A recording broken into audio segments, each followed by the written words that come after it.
And welcome back to the Angry Teacher channel. I'm Richard Williams, the Angry Teacher. Today I'm just going to talk about student buy-ins.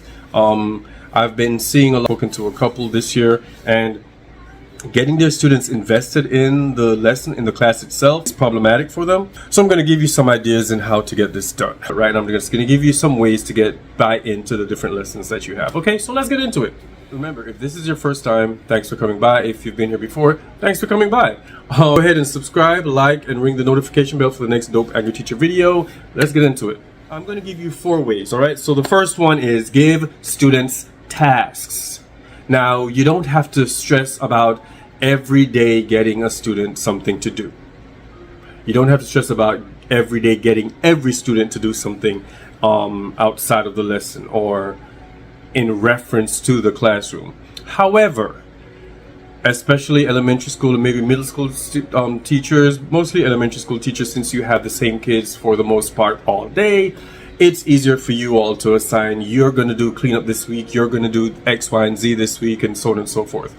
All the rest of us, high school and middle schoolers, school teachers rather, give them something to do. For example, when I get my copies made, I have a kid punch holes. I ask another to hand out the paperwork or collect the paperwork or clean the board. Random tasks and random kids, so that they don't always feel that one person is doing X and it gets the others involved. Some want to do it all the time, some never want to do it, but once you ask them, then they kind of soften up or whatever. Even if they don't do it when you ask, at least the offer was made and they know that you see them, all right? So that kind of gives them a little bit of buy-in. Send on errands. That was an old school tactic that still works. Whether Johnny is being bad or not, ask them, take this note to teacher next door. Take this note down the hall. Take this note somewhere, whether you're telling the teacher to keep them, whether you're picking up something from the teacher or whatever it is, or delivering something to the next teacher. It's something for kids to do so they feel that they're an important asset to your classroom. Number 2, ask them. Simply put, ask them, how do I give buy-in? And you don't have to be that explicit. Do polls and surveys.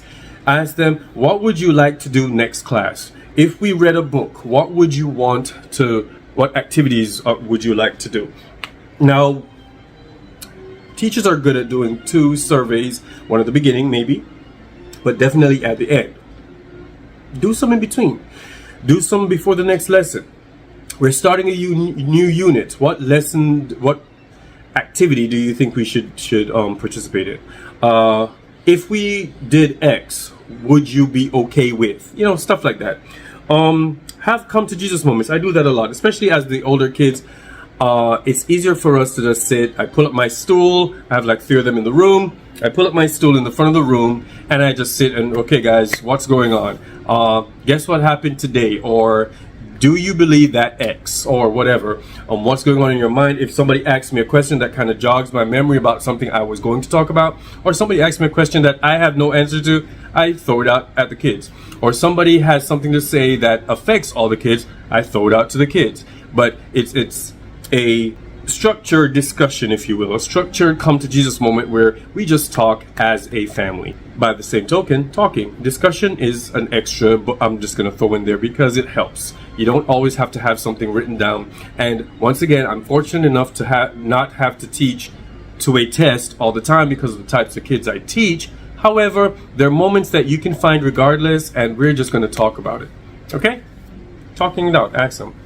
Number 3, let your students see themselves in your work, in your classroom. I have had several students who've done artwork and I've just posted them in the room for no reason. I have you've seen my wall, it's full of students from past years, and kids already from the 10th grade are looking forward to being on my wall because they see themselves in my space, in their space. Oh, you see my space? Anyway, I write, and once again, I'm fortunate enough to do my own thing, so I write them into the exams. I put their names in there for whatever examples I'm coming up with.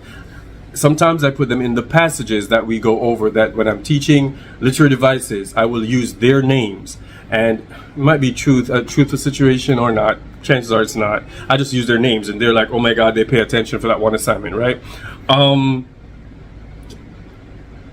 If I ask a question to a student in the beginning of the day and then throughout the lesson, I'm like, you see, if I were blah, blah, blah, this is what would happen because of what they said earlier and whatever. So the kid always feels that they're in their space. This is their room as well. So they kind of have some buy-in because I want to see if my name is going to be in the next discussion. I want to see if my name is going to be on the next passage, or will it be in the next assignment, the next quiz.